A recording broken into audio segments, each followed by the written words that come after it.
Hello mga ka-love for today's video, kay mag-unbox ta sa ato ipalit sa Shopee.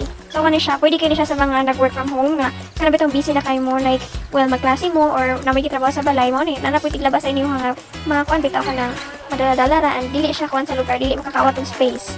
Mini washing machine din siya, ayan na po siya dryer guys, then pilo-pilo na po siya, maong dili siya makakawat ng space sa inyong mga sulok-sulok diha.